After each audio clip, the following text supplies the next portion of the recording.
जय शिवराय मित्रांनो, बऱ्याच काळानंतर पुन्हा एकदा भेटतोय. व्हिडिओ बनवायला मधल्या काळात जमलं नाही, काही गडबडी चालू होत्या. गडबड म्हणजे अशी होती की आपला फार्म आता आपण 100% बिटलचा फार्म केलेला आहे. याच्या अगोदर बऱ्यापैकी एक 60% बिटल होत्या, 30-40% इतर जातीच्या शेळ्या होत्या. पण आपण आता इतर जातीचा सगळाच लॉट विकलेला आहे. मग मागच्या 10-12 दिवस माझा तोच गडबड चालली होती. तो लॉट विकायचा होता, कारण बिटल शेळ्यांची खरेदी पण बरीच झाली. आता आपल्याला बिटल शेळ्यांना आपल्या फार्ममध्ये जागा होत नव्हती. मग जास्त जागा जास्त गर्दी करून कमी जागेत जास्त शेळ्यांना ठेवून शेळ्यांच्या तब्येती खराब व्हायला लागल्या होत्या. त्यामुळे थोडंसं ते जे काही शफलिंग करायचं होतं, जुन्या शेळ्या काढून नवीन शेळ्या घेणं वगैरे हे सगळं काम चालू होतं. त्यामुळे 10-12 दिवस काही व्हिडिओ करता आलेला नाही आहे. आणि आजच माझं ते काम बऱ्यापैकी संपलेलं आहे. मग आज थोडाफार वेळ होता, मग दुसरा कुठला व्हिडिओ करण्यापेक्षा माझ्या कमेंट्समध्ये मी एक कमेंट रेग्युलर वाचत होतो की बाबा तुमच्या फार्मचा व्हिडिओ करा, तुमच्या फार्मचा व्हिडिओ करा, तुमचा फार्म कसा आहे दाखवा. मग तसा आपण सुरुवातीला आपल्या 1-2 व्हिडिओमध्ये आपला फार्मची दाखवलेलं आहे, काय कसं आहे, कुठं आपण बोकड पालन करतो, ईदसाठी कुठं शेळ्या आहेत, काय आहेत दाखवलेलं आहे.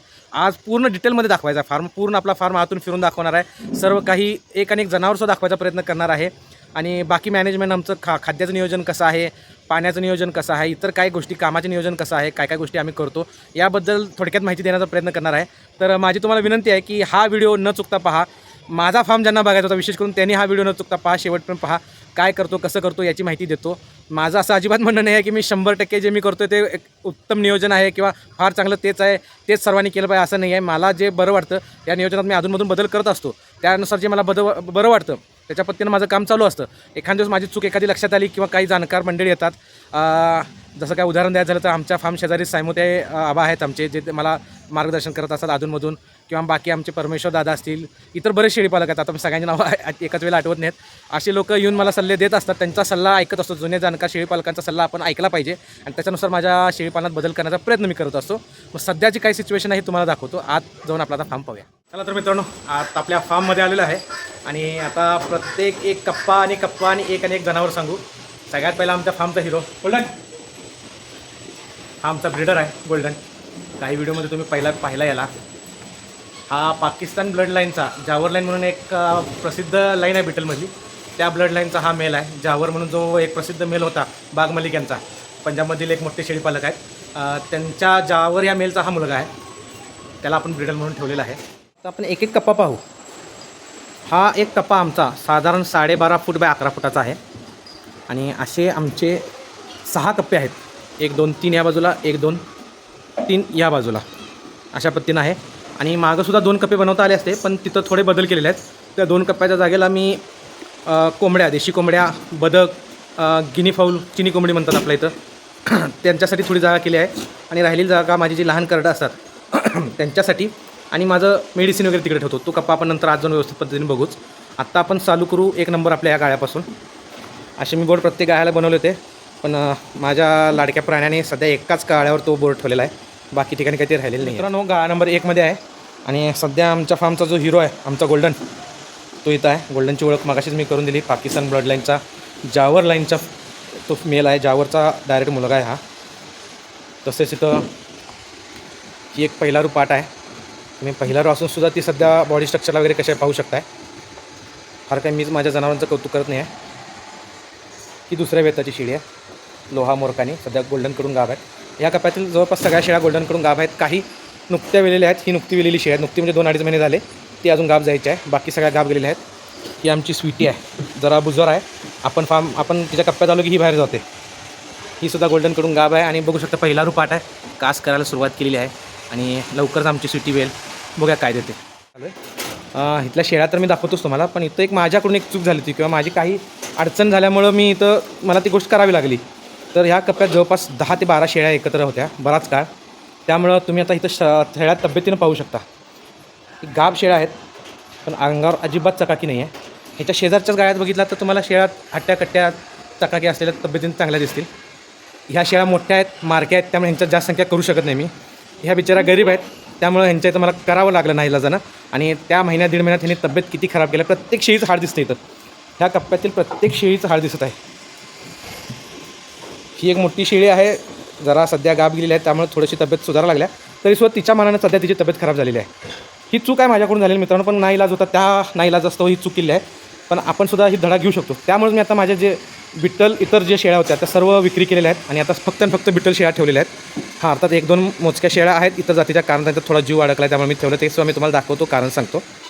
तर ही आमची जुली ब्राउनी शेरा कलरची आहे. ही पहिला रू होती, तिनं पहिल्या वेळेला एक बोकड दिला आणि तिचा बोकड मी 20,000ला विकलेला आहे, 5 महिन्याचा बोकड. त्याच्या शेजारी ही लाली आहे. लाली ही माझी पहिली बिटलची शेळी आहे.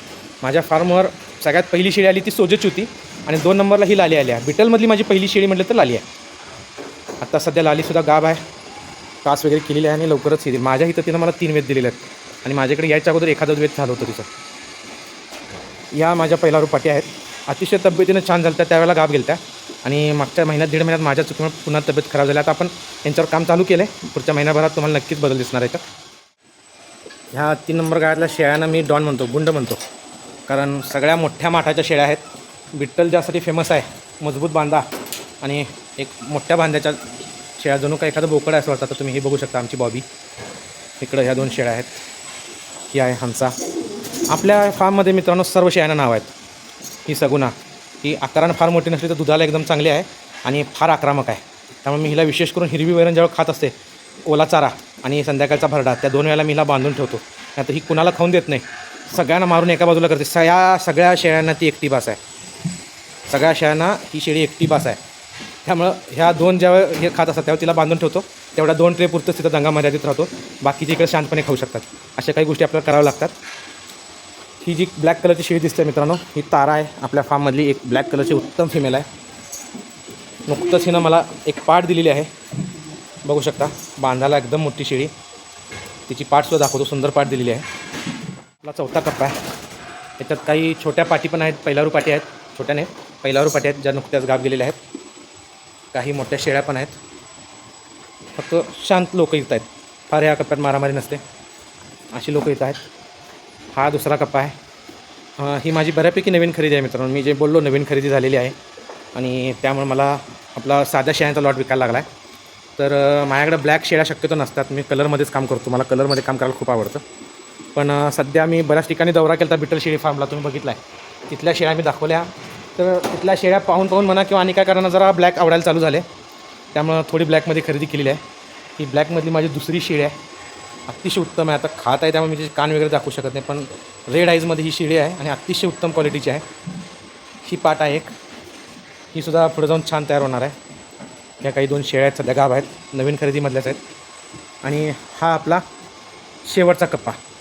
ह्या कप्प्यामध्ये आपल्या ज्या 1-2 इतर जातीच्या जनावरं आहेत, शेळ्या आहेत, त्यांना ठेवलेल्या आहे आणि काही आजारी आहेत, थोडेसे तब्येतीला वीक झालेले आहेत, अशा काही शेळ्या आहेत. ह्या तिघी समोर दिसतात आता त्या बिटलच आहेत. थोड्या तब्येतीचं काही अडचणी असल्यामुळे त्यांना मी तिथं ठेवलेले आहेत हे करण्यासाठी. आणि ही बरबरीची एक फिमेल आहे. आणि ही जी माझी खाली बसलेली दिसते, हिचं नाव शुभ्रा आहे. माझी पहिली शेळी, मी तुम्हाला मगाशीच म्हटलं, मी जी पहिली शेळी फार्मवर खरेदी केली ती सोजत होती आणि ती ही होती. त्यानंतर 2 नंबरला मी त्या लालीला खरेदी केलं होतं, जी माझी बिट्टलमधली पहिली शेळी होती. शुभ्रा सध्या वयानं खूप जास्त झालेली आहे. तिच्या दोन्ही डोळ्याला दिसत नाही आहे. दोन्ही डोळ्याला दिसत नसतानासुद्धा तिला ज्या कप्प्यात, आता तिचं नाव घेतलं त्यामुळे ती माझ्याकडे कशी बघते बघा. ॲक्च्युली तिला मी दिसत नाही, डोळ्याला तिच्या दोन्ही डोळे गेलेले आहेत काही कारणानं. मला थोडं लेट कळल्यामुळं ट्रीटमेंट करता आली नाही किंवा डॉक्टरचं म्हणाले फार काही करू शकत नाही. पण आता वर्षभर झालं ते होऊन ती व्यवस्थित राहते. तिला कुठं जाऊन खायचं आहे, कुठं पाणी प्यायचं आहे, ह्या सर्व गोष्टी माहीत असतात. आणि तिला मी शेवट पण ठेवणार आहे. माझी पहिली शेळी पण आहे आणि ह्या फार्ममध्ये सगळ्यात लाडकी शेळी पण आहे. तिनं पण नुकतंच मला 2 पिल्लं दिले आहेत, एक पाट आणि एक बोकड. ती सुद्धा फार छान पिल्लं आहेत, तुम्हाला ती दाखवतो. एवढं वय जास्त होऊन सुद्धा तिनं फार छान पिल्लं दिले आहेत. सध्या मी तिला थोडा ब्रेक द्यायचा ठरवला आहे. तब्येत पण थोडा खालावलेली आहे. तब्येत सुधारली तर पुढे वेळ घ्यायचं का नाही घ्यायचं आपण ठरवणार आहोत. तर मित्रांनो, हे होते सर्व कप्पे. या आपल्या शेळ्या सर्वांची माहिती दिली आहे. पुन्हा एकदा बघा, मी कप्पे बनवताना जाळीचा वापर केला आहे. मध्ये त्यांना फक्त फ्रेम करण्यासाठी पाईप आणि सळी वापरलेली आहे. अशा पद्धतीने माझ्या गव्हाणी आहेत, ज्या दुधाच्या जे ट्रे असतात आपले त्याच्यापासून बनवलेल्या म्हणजे मी ते ट्रे आणून ते इथं वापरले आहेत गव्हाण करण्यासाठी. तेच ट्रे मी इथं पाण्यासाठी वापरले आहेत, पाहू शकता. बाहेर कदाचित तुम्हाला पाण्याच्या टाकी दिसत असेल. 2 टाक्यात, एक वरच्या बाजूला आहे ती माझं बोरिंगचं पाणी असतं, ते शेतासाठी वापरलं जातं. मी बाहेर जाऊन पुन्हा दाखवतो. आणि जे मधल्या कप्प्यात जी टाकी दिसते, आता सध्या जी दिसते आपल्या स्क्रीनवर, त्याच्यात पिण्याचं पाणी असतं. मी टँकरनं पाणी घेतो. माझी जमिनीत एक सिमेंटची टाकी आहे, त्यात ते पाणी सोडून वर ह्या टाकीत चढवलं जातं आणि तिथून हे पाणी फार्ममध्ये सर्वत्र येतं. ही अशी सोय केलेली आहे. इथं कॉक आहे आणि अशा पद्धतीनं एक पाईप हे दोन्ही ट्रे भरून ठेवू शकते, दोन्ही कप्प्याचे आजूबाजूचे.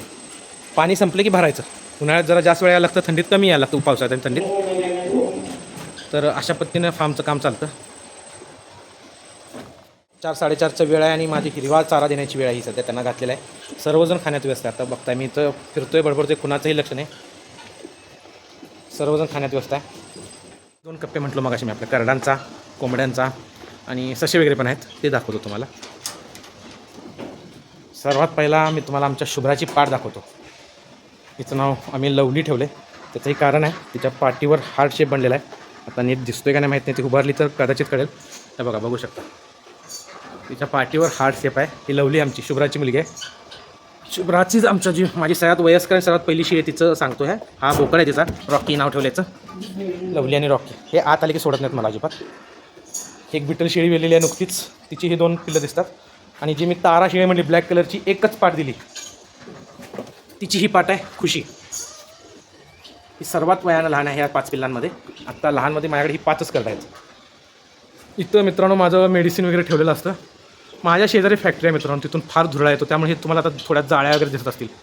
हे आम्ही रेग्युलर साफ करत असतो, तरीसुद्धा फार मोठ्या प्रमाणात धुराळा येत असल्यामुळं फारसं काही करता येत नाही. हा माझा औषधांचा ट्रे आहे. इथं औषधं असतात, इथं गोळ्या वगैरे, टेम्परेचर मोजण्यासाठी थर्मामीटर आणि काय जे काही इतर कापूस म्हणा, डेटॉल म्हणा, अशा गोष्टी इथं असतात. इथं सर्व प्रकारचे इंजेक्शन्स असतात. माझ्यापासून मेडिकल लांब नाही आहे मित्रांनो, पण इमर्जन्सीला कुठं जायला लागायला नको, त्यामुळे जे मला वारचेवर लागू शकतात असे सर्व इंजेक्शन मी इथं ठेवलेले आहेत. तुम्ही मला एवढे कशाला लागतात, संख्या जास्त आहे, कधी कोणाला काय आजार होईल सांगता येत नाही. आणि हा इथं स्टॉक आहे, ज्या गोळ्या वगैरे एक्स्ट्रा आहेत लागतील त्यावेळी इथून घ्यायचं. कात्री वगैरे जे ड्रेसिंगचं साहित्य असतं ते इथं आहे. हा कप्पा आहेत. इथं आपले हे गिनी फाऊल आहेत, चिनी कोंबड्या.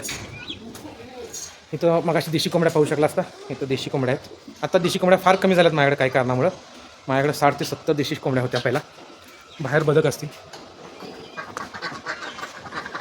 हां बदक आहेत. काही देशी कोंबड्या पण बाहेर आहेत. बदकांना हे करण्यासाठी पोहण्यासाठी बॅरलला पाणी केलं आहे. इकडच्या बाजूला मित्रांनो ससे केलेले आहेत. ससे दाखवतो. ससेसुद्धा नुकतेच आणल्यात, 1 महिना पण नाही झाला अजून त्यांना आणून. त्यांच्यासाठी असे कप्पे तयार केलेत. आणि ते ससे आत्ता खायचं संपलेलं आहे, त्यामुळे मी आल्यावर लगेच आल्यात. खायला काहीतरी आणलं असावं असे ना. एक फॅक्टरी आहे, किती खायला घातलं तरी पटापट संपत आहे. आणि यांची वाढ पण भरपूर असते म्हणतात. आपला आता पहिलाच अनुभव आहे, बघूया कसं कसं काय काय. असे कप्पे केलेत, 8 कप्पे केलेत, वरती 4 आणि खालती 4. प्रत्येक कप्प्याला दरवाजा आहे आणि अशा पद्धतीने केलेलं आहे. आणि मित्रांनो आता हे जे बाहेरच्या बाजूला दिसतंय तुम्हाला, हे जे आपले आतली 6 कप्पे होते, त्या प्रत्येक कप्प्याला सेम जेवढं आतल्या बाजूला जागा आहे तेवढीच बाहेर जागा ठेवलेली आहे. आणि बाहेर मोकळी जागा फिरण्यासाठी केलेली आहे. हे पावसासाठी थोडी ताडपत्री वगैरे मारली होती, इतर वेळ नसते ही. तुम्ही बघू शकता आता 3 कप्पे दिसतात तुम्हाला बाहेर मोकळे, जे आत 3 बंदिशमध्ये आहेत तसेच 3 मोकळे बाहेर आहेत. हे प्रत्येक कप्प्याला त्याची एक मोकळी जागा ठेवलेली आहे. इथं पहिला माझ्या कोंबड्या वगैरे असायच्या, आता कोंबड्या कमी झाल्यामुळे मी ही जागा मोकळी ठेवली. सध्या माझी करडं वगैरे इथं असतात. ही छोटी करडं आहेत, महिनाभराची, 2 महिन्याची अशी आहेत. जी मोठी करडं आहेत ती माझी पलीकडच्या बाजूला, ती दाखवूया आपण. हे आपलं शेळीचं शेड आहे बाहेरच्या बाजूनं, बघू शकता. पलीकडं ईदचे बोकड, आपले मोठी करडं, माझ्या गाई म्हशी वगैरे असतात. इथं जे आपले कामासाठी जे लोक आहेत त्यांना राहण्यासाठी सोय केलेली आहे, त्यांची मुलाची किंवा पाहुण्यांची वगैरे आलेली. इथं कुट्टी मशीन असते, इथं चारा कुट्टी करणं, जनावरांचे वजन करण्यासाठी वजन काटा आणि सुक्या चाराचा स्टॉक आहे. सध्या पावसाळा असल्यामुळे हिरवा चारा सर्व तोडून इथं ठेवला जातो 1 दिवस अगोदर. त्यासाठी हे शेड केलेलं आहे, स्वस्तात केलेलं आहे.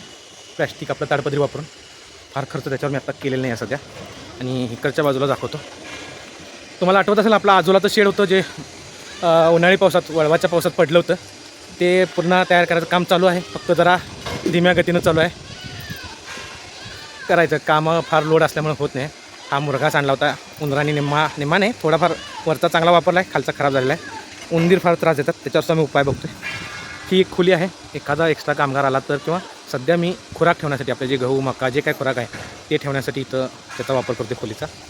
आणि इथं पाहिलं तर हे गेट उघडलं तर ह्याच्या आत आपल्याला गाई म्हशी दिसतील. माझी मोठी करडं दिवसभर इथं असतात, संध्याकाळी त्याच कप्प्यात पाठवतो जिथं छोटी करडं आहेत, ते सर्व संध्याकाळी एकत्र असतात. दिवसभर इथं मोकळं फिरून मला अर्धबंदिस्त पद्धत आवडते मित्रांनो, किंवा काय म्हणतात त्याला आपण, मुक्त संचार पद्धत. मला मुक्त संचार पद्धत आवडते. माझ्या सर्व जनावरांना, सर्व शेळ्यांना मला त्या पद्धतीनं करायचं आहे भविष्यात. सध्या मी सुरुवातीला जे काही फिरून ज्ञान घेतलं त्याच्या हिशोबाने हा गोटा बनवला होता. या बाजूला हे बाहेरचे कप्पे आहेत, इकडं चेनलिंग आहे पार्टिशनमध्ये, आणि या बाजूला आपल्या देशी गाई, मोठी करडं. ही एक आमची लॅबची फिमेल आहे, डॉग. जेने हाय. नाही येतात थांब. ही सर्व आपले मोठी कडे आहेत, मोठे बिटलचे बोकड. आमच्या गोल्डनचं पिल्लू आहे, बघू शकता रिझल्ट. गोल्डनची आणि गोल्डन व्यतिरिक्त इतर सुद्धा काही पिल्लं आहेत, त्यांना इथं खाण्यापिण्याची सोय केलेली असते अशा पद्धतीनं. हे सगळे जुगाड आहेत केलेले बाहेरच्या बाजूला, त्यांना मोकळं फिरता यावं हा मेन हेतू आहे. ही आपली एक सहिवालची गाय आहे, जी आपण एक 4-5 महिन्यापूर्वी घेतली होती. गाभण आहे, जवळ आलेली आहे आता येण्यासाठी. ही माझी पहिली गाय, पहिली कालवड, ज्याच्यामुळं मी देशी गाईमध्ये उतरलो. गोदावरी ही जवळ आली की मान खाली घालणार, यस सवय आहे तिची. गोदा ही गोदावरी, हिच्यापासून देशी गाय चालू झालं. त्यानंतर ही एक आहे माझी देशी गाय. आता हिच्याकडे जात नाही. पहिला जर मी गोदावरीकडे गेलो आणि नंतर हिच्याकडे गेलो तर ही मला 100% मारणार. पहिला हिच्याकडे जावं लागतं. आता मी गोदावरीकडे गेलो त्यामुळे हिच्याजवळ जात नाही. नंतर ही देवकी आहे सैवाल. ही आमची कल्याणी गिरची कालवड, लहान असताना आणली होती 7-8 महिन्याची असताना. आता आणून पण 9-10 महिने होत आलेत. हे आपल्या पंढरपुरी रेड्या आहेत. सध्या पावसाळ्यामुळं नुसती हिरवी वैरण, त्यामुळे तुम्हाला हिरव्या वैरणचा परिणाम दिसत असेल. जरा खराब झाल्यासारखे दिसतात जनावरं, कारण पाणी नुसतं त्या हिरव्या वैरणीत पाणी, दुसरं काही नाही. आता सध्या माझी दुधाला सुरू असलेली एकच म्हैस आहे भीमा, जिचं दूध मी घरी माझ्या तिथल्या करडांना वगैरे वापरतो. ही काही दिवसापूर्वी 3-4 महिन्यापूर्वी खरेदी केलेली दुसरी देशी गाय आहे नंदा.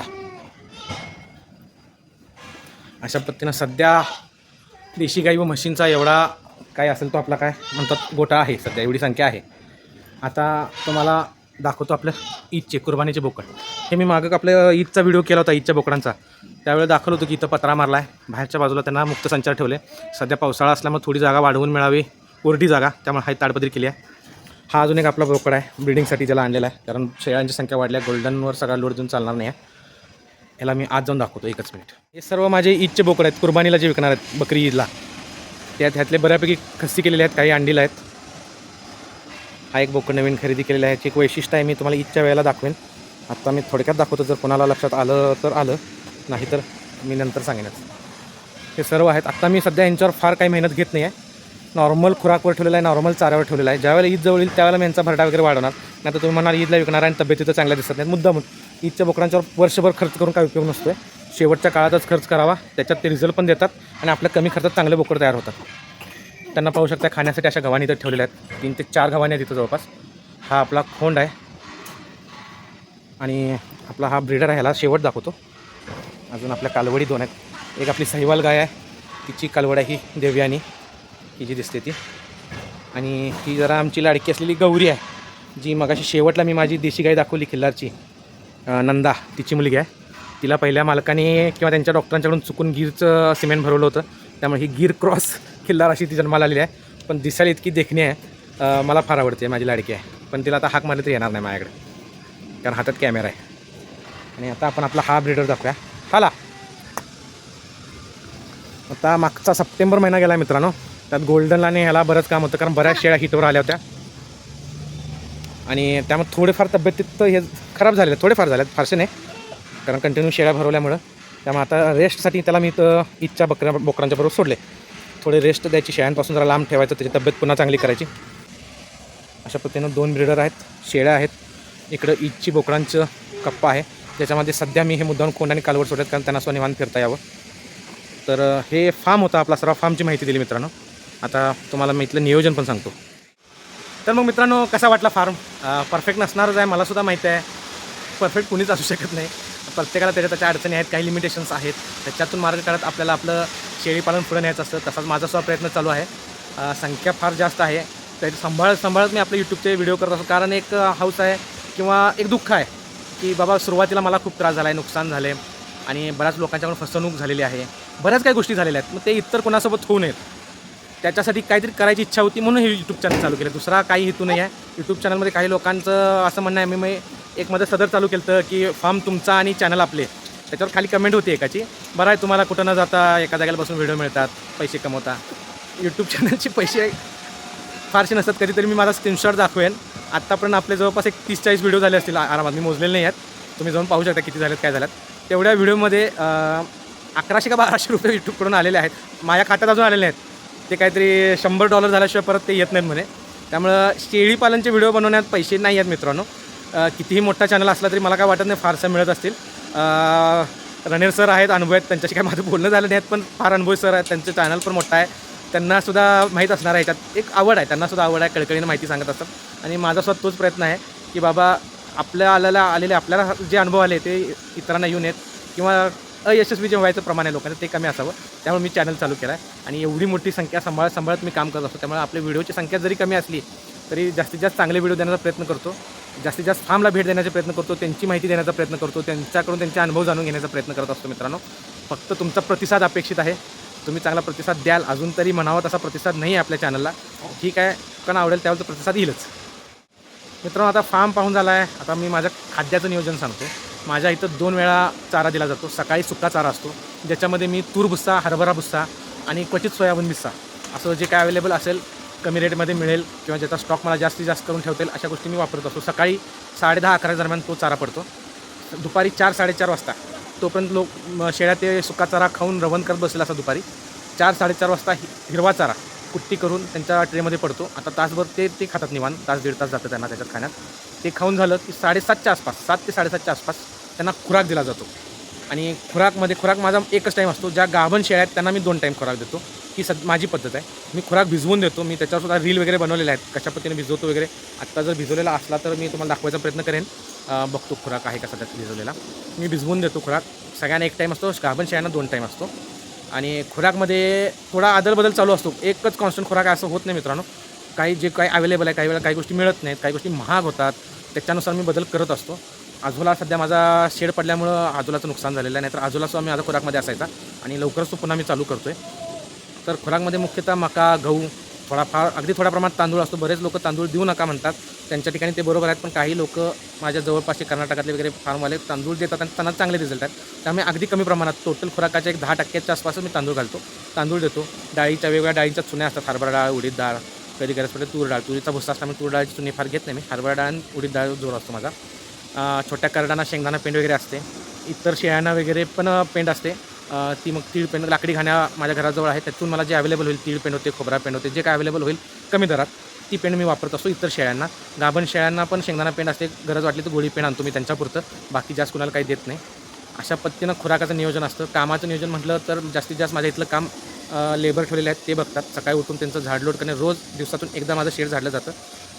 तुम्ही कदाचित पाहिलं असेल की माझ्या शेडचा तळ हा विटांचा आहे. ज्या घर बांधणीसाठी आपण भाजक्या विटा वापरतो, 4 इंची विटा म्हणतात आमच्याकडं, त्या विटा मी खाली तळाला वापरल्या. त्यांचा फायदा मला असा झालेला आहे की शेळ्यांची लघवी वगैरे लगेच शोषली जाते. आता माझं 4थं वर्ष पूर्ण होत आले. अजून त्या विटा आहेत पहिल्यापासून. पहिल्या 1-1.5 महिन्यानंतर मी त्या विटा बसवल्या, त्या चालू केल्यानंतर अजून तर त्या व्यवस्थित चाललेल्या आहेत. आणि त्या विटांच्यामुळे मला काही त्रास नाही आहे. शेडमध्ये वास फार कमी असतो लघवी शोषून घेतल्यामुळं. लेंड्या ज्या असतात ते दिवसातून एकदा झाडल्या जातात सकाळच्या वेळेला. सकाळी झाडलोट करून साफसफाई करून मगच त्यांना खायला घातलं जातं. दूध, बरेच जण विचारतात तुम्ही दूध शेळीचं काय करतात, तर माझ्या इथं मॅक्सिमम दूध मी करडानाच पाजतो. क्वचित 6 महिन्यातून एखादी शेळी अशी असते की सगळ्या करडानापासून तिचं दूध शिल्लक राहते. अशी एखादी शेळी 6 महिन्यातून एखादी मिळते मला, त्यावेळेस ते दूध मी माझ्या मुलांना घेतो. औषधाचं बघितलं तुम्ही, औषधाचा ट्रे बघितला, 80% ते 90% काम मी स्वतः करतो. मला नशिबाने एक चांगले डॉक्टर मिळालेले आहेत, त्यांचा सल्ला मला मिळत असतो, किंवा काही अनुभवी शेळी पालक आहेत त्यांचासुद्धा मी सल्ला घेत असतो जर काही अडचणी आल्या औषध किंवा उपचाराच्या बाबतीत. त्यामुळं इंजेक्शन वगैरे देणं सगळं मीच करतो. सध्या मला स्वतःला अजून सलाईन लावायला येत नाही. मी बरेचदा प्रयत्न केले, 1-2दा सक्सेसफुल झालो आहे, पण सलाईन देताना अजून थोडं चुका होतात. अजून सलाईन शिकायचं आहे, बाकी सगळं जमतं आहे. औषध पाणी सगळं मी स्वतः करतो. गरज पडली डॉक्टरांना फोन करतो, त्यांचा सल्ला घेतो. बारीक सारी गोष्टीलाही काय करायला करतो. मित्रांनो, औषधावर दुसऱ्यावर फार अवलंबून होऊ नका. आपल्या गाठीशी एक चांगले डॉक्टर असणं गरजेचं आहे. नाही मिळाले चांगले डॉक्टर बदला, दुसरे शोधा. चांगले डॉक्टर मिळूपर्यंत थांबा. मला नशिबानं पहिल्या दिवसापासून एक डॉक्टर मिळालेले आहेत, चांगले आहेत. राजमाने सर आहेत, आमच्याजवळ मिरजेत राहतात. गरज असेल त्यावेळेला त्यांना या फार्मवर बोलवतो मी, ते इथे येऊन सुद्धा उपचार करतात. आणि इतर वेळेला फोनवर मला सल्ला देतात की बाबा काय झाले, मी लक्षणं व्यवस्थित सांगतो त्यांना. हे सर्वात महत्त्वाचं आहे. ज्यावेळी तुम्ही कोणाचा औषध उपचाराच्या बाबतीत सल्ला घेत असाल तर लक्षणं सांगणं गरजेचं आहे की बाबा शेळीला ताप किती आहे, ती लेंडी कशी टाकते, रवण चालू आहे का नाही, अंगावर केस उभारलेत का, पोटात पाणी वाजते का, बऱ्याच गोष्टी असतात. कुठला आजार आहे, काय लक्षण आहे, हे त्याच्यावरून ठरत असतं. ह्या गोष्टी आपण आपल्या डॉक्टरांना व्यवस्थित सांगितल्या. त्यांनीच मला शिकवल्या की बाबा काय काय सांगायचं आहे फोनवर. जे सांगितलं त्यांना व्यवस्थित कळतात, ते त्या हिशोबाने मला सांगतात कोणतं इंजेक्शन द्यायचं आहे, कोणती गोळी द्यायची आहे, कोणत्या प्रमाणात द्यायचं आहे, हे ते सांगतात. आणि त्यांच्याकडून मी बऱ्यापैकी शिकलेलो आहे. इतर आमचे गुरु पण आहेत बरेच, ज्यांच्याकडून ट्रेनिंगमध्ये मी शिकलेलो आहे, अनुभवी शेळी पालक आहेत त्यांच्याकडून शिकलेलो आहे. त्यामुळं असं करत औषध पाणी मी शिकलेलं आहे. मला बरेचदा फोन येतात, मेसेज येतात की ह्या आजारावर काय करावं, ह्या आजारावर काय. सोपं असलं मी सांगून टाकतो. काही वेळेला थोडं अवघड उपचार असतात जे मला माहीत असतात काय करायचं आहे, पण त्या पुढच्या माणसाला सांगून लक्षात येणार नसतात, करता येण्यासारखे नसतात, किंवा त्यावेळेला गरज असेल की त्यांना लगेच डॉक्टरांना संपर्क साधून ते उपचार करावेत. तर अशा वेळेला मी सरळ त्यांना सांगतो तुमच्या डॉक्टरांना संपर्क साधा. मी औषध उपचारावर जास्त सल्ले देत बसत नाही मित्रांनो, कारण हे प्रत्येकानं आपलं शिकायची गोष्ट आहे आणि आपल्याजवळ डॉक्टर पाहिजेत. मी माझी बरीच जनावरं हातात गमावलेली आहेत, ह्या हातात माझी जनावरं मेलेली आहेत सुरुवातीच्या पहिल्या वर्षात. त्याच्यानंतर आता कमी आले किंवा बंदच झाले, पण तरीसुद्धा तो अनुभव माझ्या गाठीशी आहे, ते करून मी शिकलेलो आहे. त्यामुळे तुमचे जनावर आहेत, तुम्ही शिकणं गरजेचं आहे. तुमचं औषधोपचाराच्या बाबतीत तुम्ही कामगारांच्यावर लेबरवर अवलंबून राहू शकत नाही, ते स्वतःच केलं पाहिजेत. तुमची फार्ममधून जेव्हा चक्कर होते एखादी, त्यावेळेला तुम्हाला लक्षात आलं पाहिजे कुठलं जनावर आजार आहे कुठलं नाही आहे. तर मित्रांनो आज फार काय बोलत नाही, भरपूर झाला मोठा व्हिडिओ हा. तर व्हिडिओ आवडला असेल तर नक्की सांगा, लाईक शेअर नक्की करा. आपल्या चॅनलला मोठं करायचं काम तुमचंच आहे. चॅनल मोठं करून मी मोठं व्हायचं नाही, मला शेळी पालकांना सर्वांना मोठं करायचं आहे. सर्व शेळी पालकांसाठी हे चॅनल मोठं करायचं आहे, की किंवा जेवढा जास्त लोकांच्यापर्यंत पोहोचेल तेवढा जास्त लोकांना शेळीपालनात यशस्वी करण्याचं पुण्य मला लाभेल. इतकंच काही ते आहे. पैसे किती मिळतात ते मगाशीच मी सांगितलं, पैशाचा विषय नाही आहे या चॅनलमध्ये. चॅनल चालू करण्यात पटत नसेल तर स्वतः चालू करा, याच्या पलीकडे वाद घालून काय उपयोग नाही कोणाबरोबर. पटत नसेल तर स्वतः चॅनल चालू करा, अनुभव घ्या किती पैसे मिळतात. जेवढा वेळ मी देतो आहे, की जेवढं मी दुसऱ्याच्या फार्मवर जाण्यासाठी ट्रॅव्हलिंग करतो आहे, खर्च करतो आहे, त्याचा अर्धा टक्कासुद्धा मला मिळत नाही याच्यातून. त्यामुळे मी माझ्या फायद्यासाठी कोणतीच गोष्ट करत नाही आहे. किंवा ह्या चॅनलवर आता मी माझा देशी शेळ्यांचा लॉट विकला, बिटल क्रॉस देशी शेळ्यांचा लॉट विकला, त्याचा कुठं मी व्हिडिओ माझ्या चॅनलवर टाकला काय? मला माझ्या चॅनलचा फायदा करून घेता आला असता. मी तोसुद्धा व्हिडिओ इथं टाकलेला नाही आहे. खरेदी विक्रीचे व्हिडिओ बरेच मला येतात. आमचे हे शेळी विकायचे टाकता का व्हिडिओ, आमचे जनावर विकायचा टाकता का व्हिडिओ. मी त्यांना स्पष्ट सांगतो माझा चॅनल खरेदी विक्रीचा नाही आहे. मागं मी बोललो तसा माझा विचार चालू आहे, खरेदी विक्रीसाठी वेगळा चॅनल चालू करावा, किंवा लोकांना फसवणूक होऊ नये म्हणून काहीतरी प्लॅटफॉर्म तयार करावा. त्या दृष्टीने माझं प्लॅनिंग चालू आहे आणि लवकरात लवकर ते काहीतरी घेऊन याचा विचार आहे. ज्या वेळेला मला स्वतःला कॉन्फिडन्स होईल येस हे काम करतं आहे, ह्या पद्धतीने आपण जाऊ शकतो पुढे, त्यावेळी मी नक्की चालू करतो आणि तुम्हाला इथंच येऊन मी सांगतो की आपण अशाची गोष्ट चालू करतो आहे. त्यात कदाचित एखाद दुसरा रुपया मिळाला तर मिळाला मला, कारण ते जे मेहनत करायचं आहे त्याच्यात काहीतरी फुकट करायची नाही ती मेहनत. न नफा ना तोटा या तत्वावर आपण करू, ते काहीतरी बघू, ते विचार करू आपण. ते आत्ता काय डोक्यात नाही आहे सध्या. तर हे चालू आहे, हे कसं चालू आहे मला नक्की कमेंटमध्ये सांगा. काही सल्ले असले, काही दुरुस्ती सुचवत असाल तर नक्की सुचवा. जे खरोखर जेन्युइन सल्ले असतील, प्रेमाचे सल्ले असतील, त्यांना कधीही माझ्याकडून रिप्लाय दिला जाणार.